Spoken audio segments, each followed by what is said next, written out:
Assalamualaikum warahmatullahi wabarakatuh. Waalaikumsalam warahmatullahi wabarakatuh.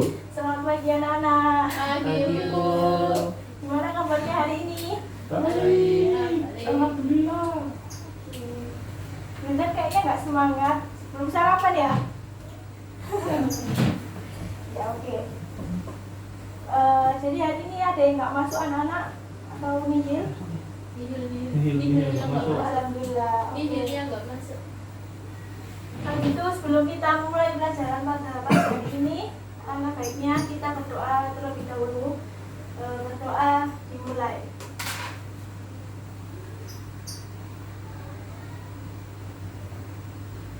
Selesai. Oke. Jadi pada pagi hari ini kita akan membahas mengenai teks cerita fantasi. Sudah tahu kan? Kemarin ibu sudah suruh kalian buat belajar di rumah. Kelihatannya belum semua ya. Oke, kita langsung aja ya mulai ya teman-teman ya. Jadi teks cerita fantasi itu apa sih sebenarnya? Ada yang tahu kalian? Mungkin sudah belajar di rumah atau kalau tahu ada yang bisa katakan. Imajinasi ya, terus kali ya. Intinya itu teks cerita fantasi itu isinya paragraf yang berisi cerita hayalan atau fiktif ya. Jadi nggak masuk di nalar manusia. Bisa tahu contohnya apa? Teks cerita apa mungkin? Saya tahu. Harry Potter. Nah betul sekali, teks Harry Potter. Pasti udah tahu kan ya? Teks Harry Potter, udah pernah baca semua kan ya? Ya, jadi di situ kan bisa kita simpulkan kalau teks di situ isinya itu sihir-sihir, kan sihir itu nggak ada ya di dunia nyata. Iya. Itu termasuk ke cerita yang bersifat hayal. Oke. Jadi teks fantasi ini ada tujuannya. Ada yang tahu tujuan dari teks cerita fantasi ini apa? Ini ada yang tahu? Menghibur si pembaca. Nah betul sekali. Jadi kan karena hayal ini mungkin tujuan dari penulis menciptakan teks ini tuh sebenarnya untuk menghibur pembaca mengenai apa yang ditulis dalam cerita tersebut. Selain itu teks fantasi ini ada ciri-cirinya. Mungkin ada yang bisa menjelaskan apa saja ciri-ciri dari teks cerita fantasi? Ya silakan Yunda. Satu, ada keajaiban, Ya terus sekali lalu. ada ide cerita, Ya betul. Yang ketiga. menggunakan berbagai latar. Yang keempat. Kalau bisa keras sedikit suaranya. Untuk unik, Ya, jadi gini, teks cerita fantasi ini memiliki ciri-ciri. Di antaranya itu tokoh yang unik ya. Tokoh yang unik ini maksudnya yaitu yang digambarkan dalam teks cerita fantasi ini biasanya memiliki kekuatan. Nah, di situ ada letak uniknya. Lalu yang selanjutnya ada keajaiban. Nah, ini masih berhubungan sama tokohnya ya, ada keajaiban. Misalnya bisa menyihir seseorang menjadi kata. Nah, itu kan suatu keajaiban. Lalu yang selanjutnya ada menggunakan berbagai latar. Jadi latarnya itu bisa zaman dahulu atau zaman sekarang. Seperti itu, tidak melulu pada saat ini saja. Lalu ada yang bersifat fiksi. Nah, bersifat fiksi ini masih berhubungan ya. Jadi itu ceritanya tidak benar-benar ada atau tidak bersifat nyata. Lalu bahasa yang digunakan itu bahasanya imajinatif ya. Imajinatif dan juga variatif. Di sini maksudnya itu kalian bisa ketika membaca teks fantasi ini pikiran kalian atau imajinasi kalian akan bermain. Nah, di situ untuk bahasanya. Nah, ini yang selanjutnya ada jenis cerita fantasi itu ada dua. Ada yang tahu berdasarkan apa dan berdasarkan apa? Ada yang tahu? Jadi ada dua jenis. Ini Putri, ya silakan. Yang pertama berdasarkan kesesuaian dengan dunia nyata. Nah, itu apa saja? Cerita fantasi total sama cerita fantasi tulisan. Ya, lalu yang berdasarkan latar Yang kedua berdasarkan latar cerita. ada apa saja? Latar fantasi sejaman. Yang kedua latar fantasi lintas waktu. Nah, betul sekali ya. Ternyata kalian sudah belajar di rumah ya. Jadi di sini sampai sini kalian paham mengenai garis besar apa itu teks cerita fantasi? Bisa dipahami sampai sini? Bisa. Ada yang ditanyakan? Mungkin ada yang kurang paham. Oh ya, Ibu menambahkan, jadi teks cerita fantasi ini juga memiliki unsur intrinsik ya. Jadi unsur intrinsiknya seperti biasa, ada tema, ada latar, ada tokoh dan penokohan, ada alur, lalu ada yang selanjutnya mungkin Sudut sudut pandang, pandang dan juga terakhir amanat. betul sekali, sudah tahu kan pasti ya. Kasih saya saja. Selanjutnya Ibu akan membagikan kepada kalian LKS.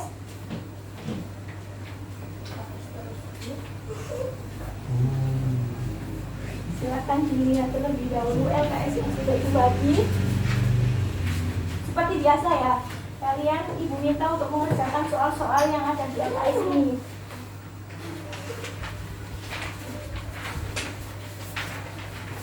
Yang aja Bu. Jadi ini tuh mengerjakannya individu ya teman-teman ya. Iya. Mungkin ada yang kurang paham atau bagaimana bisa ditanyakan ke Ibu mengenai soal-soal yang di sini.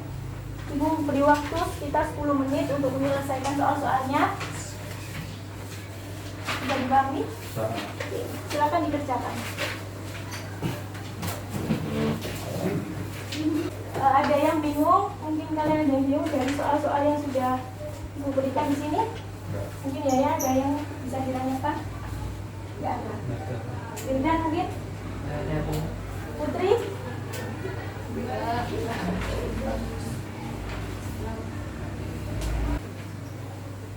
Baik anak-anak, waktunya sudah habis ya. Ada yang belum selesai? Sudah semua?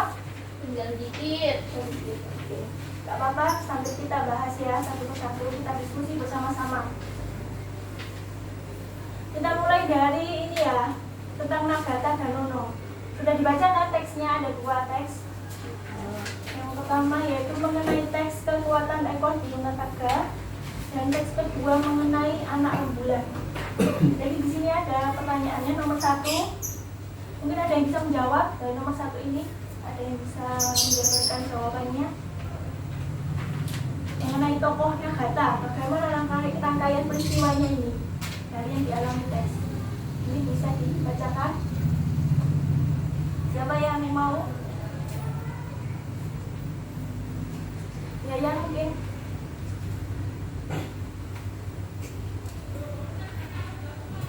Itu tokoh Nagata. Nagata. Rangkaian peristiwa Nagata membagi tugas kepada seluruh panglima dan pasukannya di titik-titik yang sudah ditentukan. Mereka akan berjuang hingga titik darah penghabisan untuk membela tanah air tercinta. Kemudian Nagata memimpin perang seluruh binatang di tanah Lugu. Segera melesat menyeret ekor birunya. Mendadak ekor Nagata mengeluarkan api besar. Kepungan api semakin luas. Serigala-serigala tak berdaya menghadapi kekuatan si ekor biru.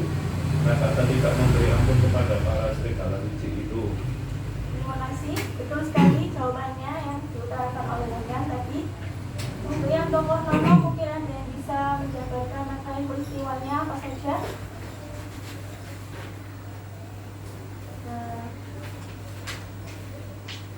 Putri ya, silakan. Tokoh Nono, rangkaian peristiwa. Nono terhibur. Nono berlibur ke Lingi, tempat tinggal Mbah Sastro. Pada saat Nono ditugaskan membeli tahu goreng ke Jari. Di tengah perjalanan dia memarkirkan sepedanya di dekat pohon kenari angker itu dan duduk di danau. Nono kaget karena dikejutkan oleh Kimo, anak yang menghilang di pohon kenari tersebut pada zaman perang Belanda. Kimo memperlihatkannya untuk bersembunyi. Sadarlah Nono bahwa ia sedang berada di zaman Belanda. Ia pergi melihat pohon kenari itu digantikan dengan tenda-tenda, gerobak, kuda, serta pasukan Belanda. Nono hampir digantung dan bertemu dengan tokoh-tokoh sakti. Kemudian Nono diminta untuk memimpin pasukan melawan setan merah yang disebabkan oleh konspirasi orang-orang dalam kerajaan. Oke, baik. Terima kasih Bu Sri untuk jawabannya. Betul sekali. Rangkaian peristiwa mengenai Nono ini. Lalu ke soal yang nomor 2 ya. Iya, bisa. Ada keajaiban tokoh dan peristiwa aneh dalam kedua teks itu. Ada yang tahu keajaiban tokoh di teks 2 itu apa salah satunya? Ya, silakan Yudan. Si putri Belanda yang dapat mengubah dirinya menjadi burung kenari. Nah, betul sekali, itu salah satu keajaiban yang ada di teks kedua. Ada yang bisa menyebutkan peristiwa aneh atau ajaib yang ada di teks 1? Ya, silakan Putri. Mendadak ekor naga mengeluarkan api. Ya, betul sekali. Itu adalah peristiwa aneh yang mengeluarkan api. Soal yang nomor 4, jadi dari kedua teks itu ada sumber ceritanya. Ada yang bisa menjelaskan sumber cerita dari teks cerita fantasi 1 dan 2 mungkin? Dari sumber cerita fantasi yang pertama dulu. Ada yang tahu?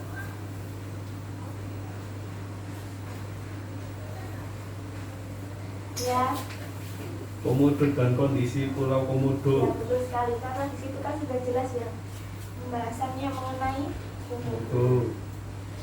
Nah, selanjutnya nomor teks soal nomor 5 mengenai latar teks. Jadi di latar teks yang 1 dan 2 ini berbeda ya. Yang latar pertama ada di tanah. Betul sekali. Untuk latar teks yang kedua, ada yang tahu di mana? Kota Beringin. Oh, betul sekali, kota Beringin di zaman Belanda ya. Oke, jadi teks nomor selanjutnya yaitu simpulan ya, simpulan dari ciri umum cerita fantasi. Ada yang tahu apa saja poin-poinnya yang sudah kita bahas di awal tadi? Terdapat Ya, keajaiban. ya berikan silakan. Terdapat keajaiban, keanehan, dan kemisteriusan. Ya, betul sekali. Yang kedua ada apa lagi? Di cerita. Ya, betul. Lalu yang ketiga? Menggunakan berbagai latar. Ya, betul. Latarnya ada 2 ya. Latar yang masih ada dalam kehidupan sehari-hari dan latar yang tidak ada pada kehidupan sehari-hari. Lalu selanjutnya ada tokoh yang unik. Betul. Lalu ada cerita yang bersifat fiksi di sini ya. Dari kedua teks itu sudah pasti dipastikan itu cerita fiksi. Lalu yang terakhir ada bahasa yang digunakan variatif, ekspresif, dan menggunakan ragam percakapan tentunya bukan formal. Selanjutnya ada mengenai jenis teks cerita fantasi ya. Tadi yang kita bahas sudah ada 4 kan ya. Mengenai jenis ini yang pertama adalah latar waktu sejaman. Bisa dibuktikan dari teman-teman, mungkin ada yang sudah menulis buktinya, mungkin bisa diutarakan apa buktinya dari latar waktu sejaman. Ya, silakan. Alasan atau bukti pada cerita kekuatan ekor biru Nagata berkisah hanya pada satu waktu atau zaman saja, yaitu pada zaman Nagata memimpin pertempuran di Tanah Mudo saja. Betul sekali. Lalu yang kedua ada latar lintas waktu masa kini dan juga masa lampau. Ada yang tahu buktinya apa atau alasannya mengapa? Ya, silakan. Buktinya pada cerita anak rembulan di kisah Nono yang sedang berlibur di Lingi, tempat tinggal Mbak Sastro di masa kini, dan kemudian cerita beralih ke zaman penjajahan Belanda di masa lampau. Oke, betul sekali. Terima kasih. Yang selanjutnya ada penjelasan mengenai cerita fantasi total dan cerita fantasi irisannya. Sama seperti yang di atas, cuman ini berdasarkan kenyataan yang ada di kehidupan nyata ini. Kita lanjut ke kegiatan 2, ruang dimensi alfa. Langsung ke soal nomor 1. Sudah dibuka semua? Nah, Ada yang bisa mengurutkan kejadian yang dialami oleh Doni? Dari teman-teman? Apa saja? Silakan dibacakan jawabannya. Ya, Putri, silakan. Urutan kejadian yang dialami oleh Doni. 1. Doni terdampar dalam ruang dimensi alfa dan bertemu dengan manusia purba yang berhubung manusia dengan wajah setengah perak. 2. Doni memutuskan untuk mengembalikannya ke habitatnya yang asli jika tidak manusia purba itu akan mati dalam 12 jam. Padahal jika ia tidak berhasil mengembalikannya dalam 8 jam, Doni sendirilah yang akan mati. 3. Doni meminta mati komputer kriminalnya dengan cepat. Ia bertaruh dengan waktu. Ia harus menyelesaikan masalah-masalah dibuat sendiri sebagai bentuk tanggung jawab. Yang keempat, hampir 8 jam berlalu dan manusia purba itu tetap berada di tempatnya. Nyawa Doni menjadi taruhan. Stop, ada yang bisa melanjutkan? Mungkin dari teman-teman. Ya, silakan. Terjadi goncangan hebat dan suara teriakan yang keras sekali. Doni tiba-tiba terlempar kembali ke laboratoriumnya. 6. Doni keliling oleh sahabatnya yang bahagia bahwa ia telah kembali. Ia berhasil menyelesaikan masalahnya. Ia melihat di dalam komputernya bahwa manusia purba itu tersenyum sambil melambaikan tangan ke arah Doni karena telah menyelamatkannya. Oke, terima kasih. Jadi betul sekali ya dari yang dijawabkan, yang diutarakan oleh Putri dan juga Wildan mengenai urutan kejadian yang dialami oleh Doni. Kita langsung ke ini ya, tokoh dan penokohan pada teks cerita mengenai ruang dimensi alfa. Nomor 3 ini. Ada yang tahu tokohnya ada siapa saja di sini? ada Elza, Doni, sama Ardi. Ya, betul sekali. Untuk wataknya mungkin bisa disebutkan apa saja dari Elza, dari Doni, dan juga dari Ardi. Kalau Doni itu pantang menyerah dan suka membantu. Kalau Ardi pemaaf. Betul sekali. Sudah jelas. Terima kasih untuk jawabannya untuk yang di sini. Lalu kita soal yang keempat. Di sini ada kalian disuruh untuk mengelompokkan kejadian mana saja yang termasuk mungkin terjadi di dunia nyata dan yang tidak mungkin terjadi di dunia nyata. Ada yang tahu apa saja yang mungkin terjadi di dunia nyata? Dari teks ruang dimensi apa ya, silakan. Mungkin terjadi di dunia nyata itu adanya gelombang biru yang mirip aurora, kemudian adanya gelombang dimensi alfa, kemudian Doni ahli dalam komputer dan di dalam lab tersebut terdapat alat-alat canggih. Yang tidak mungkin terjadi di dunia nyata adanya perpindahan manusia purba melalui lintas waktu, adanya tampilan di layar laptop yang menghubungkan dimensi waktu, dan terbuka pagar asteroid hanya dengan mengklik run pada sebuah komputer. Ya, terima kasih, betul sekali jawabannya ya. Pengelompokan dari yang mungkin terjadi dan yang tidak mungkin terjadi. Terima kasih. Kita lanjutkan teks yang kedua. Jadi teks yang kedua ini mengenai berduyun nih kawannya, sudah dibacakan ya. Ya, Langsung menuju soal-soal yang ada.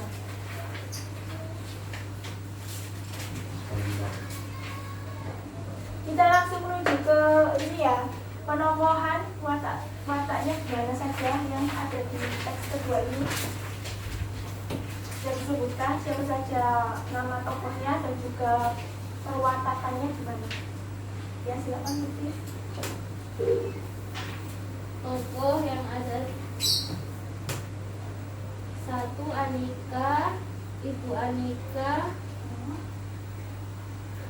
Tamika, Cika. Wataknya bisa disebutkan. Watak Anika suka membantu tanpa pamrih dan pemberani. Ibu Anika bijaksana. Tanika pemarah dan suka menuntut. Cika pemarah dan suka menuntut. Oke, terima kasih, betul sekali ya. Ini mereka memiliki watak tokoh yang berbeda-beda ya, setiap tokohnya. Sama, Tanika sama Cika sama. Ya betul sekali, tapi kan juga sama. Oke, selanjutnya ada yang bisa menyampaikan pesan apa yang ada di teks cerita nomor 2 ini? Pesan moral yang ada? Ya silakan, Budan. Kita harus menolong dengan sepenuh hati tanpa berharap imbalan apapun. Ya, betul sekali. Terima kasih. Nomor 5 ini sudah tahu ya, pengelompokan yang mirip dari ini, jadi sama seperti Ya. teks yang pertama tadi. Ya, Kita langsung menuju ke kegiatan selanjutnya, yaitu ibu ada seperti games ya. Kalian tadi udah membaca belum teksnya yang berlian 3 warna? Nah, juga. Nah, kalian di sini nanti akan ibu tunjuk sesuai nomor yang ibu berikan pada kalian. Jadi Putri di sini nomor 3, untuk Wilda nomor 2, dan Yaya nomor 1 ya. Ingat-ingat ya nomor yang ibu beri pada kalian. Jadi nanti ibu akan mengajak dan kalian bisa membacakan ceritanya setelah kalian membaca tadi ya, paham kan ya? Jadi Ya. beruntut itu berantai. Ya. Makanya. Oke, ibu menunjuk nomor 2 untuk mengawali cerita. Berlian 3 warna. Anika menemukan 3 kotak berwarna ungu, biru, dan kuning di kamar ibunya. Kata ibunya, jika ada 3 sahabat yang menyukai warna seperti kotak-kotak itu akan mendapatkan petualangan yang indah dan sekaligus mendapatkan berlian itu. Tapi waktu yang diberikan untuk berpetualang hanya 1 jam.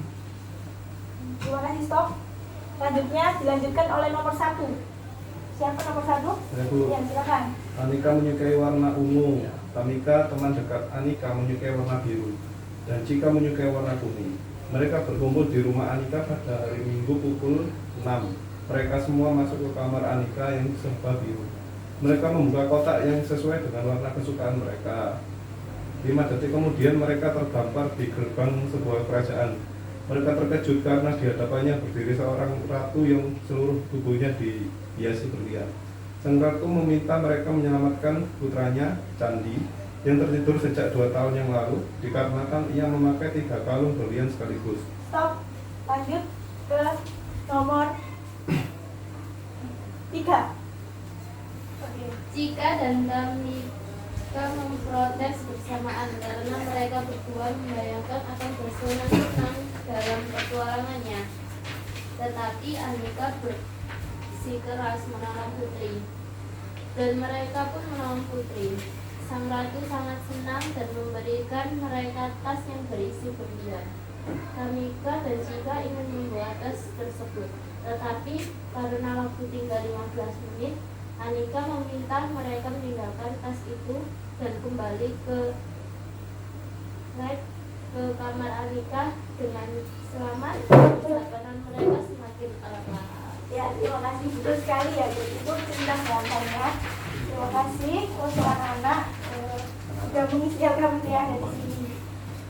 Jadi karena ini waktunya sudah mau berakhir, jadi ibu sudahi sampai sini dulu. Tapi sebelumnya kita mari menyimpulkan bersama-sama apa saja sih yang kita pelajari pada hari ini tentang teks cerita. Narasi atau fantasi. Apa saja ciri-cirinya? Ada keajaiban, Ya, terus kemudian ide cerita, Bersifat fiksi. betul sekali. Apalagi? Menggunakan berbagai latar. ya. Betul. Selanjutnya ada berapa jenis dari teks cerita fantasi ini? Ada 2, Apa saja? berdasarkan kesesuaian dengan dunia nyata, Apa? kemudian berdasarkan latar cerita, Apa saja itu? Yang dari dunia nyata dan dari latar cerita. cerita fantasi total, Ya. dan cerita fantasi irisan, Lalu latar fantasi sezaman dan lintas waktu. betul sekali. Nah, itu tadi yang sudah kita bahas pada pertemuan kali ini. Sudah paham ya sampai di sini mengenai apa apa itu tes cerita fantasi. Dah. Jadi sebelum ibu tutup, mari kita berdoa bersama-sama dulu agar apa yang sudah kita pelajari kali ini bisa bermanfaat untuk kalian di Amin. kemudian hari. Berdoa dimulai. Amin. Baik, terima kasih anak-anak. Selamat pagi. Assalamualaikum warahmatullahi wabarakatuh. Waalaikumsalam warahmatullahi wabarakatuh.